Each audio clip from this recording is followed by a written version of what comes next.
Un petit mot sur le clonage. Le Code pénal énonce que le crime de clonage reproductif s'entend du fait de provoquer autrui à se prêter à un prélèvement de cellules ou de gamètes dans le but de faire naître un enfant génétiquement identique à une autre personne vivante ou décédée. Ainsi, le clonage d'un embryon serait exonéré de ce crime, puisque l'embryon, objet de cette manipulation, n'a jamais été une personne. Or, ce que dit le Code pénal, c'est qu'il s'agit donc de faire naître un enfant génétiquement identique à une autre personne vivante ou décédée. Donc multiplier un embryon par clonage ne semble donc pas illégal. Au plus, cela relèverait du cadre de la recherche sur l'embryon, c'est-à-dire serait placé sous l'égide de l'Agence de biomédecine plutôt que sous l'égide de la loi.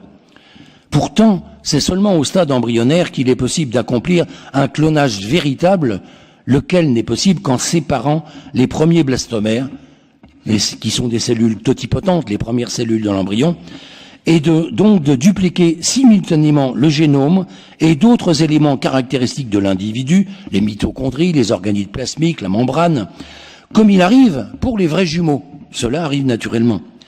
Rappelons que le transfert d'un noyau cellulaire dans un ovule énucléé, abusivement nommé clonage, correspond seulement à la redistribution de l'ADN du noyau dans un nouvel organisme. Rappelons aussi que cette intervention est déjà pratiquée sous le nom de bébé à 3 parents, qu'on évoquait tout à l'heure, dans certains pays, tous opposés au clonage, afin d'éviter des maladies mitochondriales. Enfin, signalons que le séquençage intensif du génome embryonnaire pourrait conduire à identifier des embryons de qualité exceptionnelle avec la tentation de les cloner.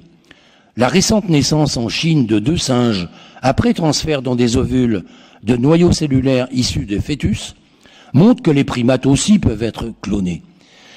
Aussi semble-t-il souhaitable que l'interdit du clonage porte sur l'être humain plutôt que sur la personne humaine.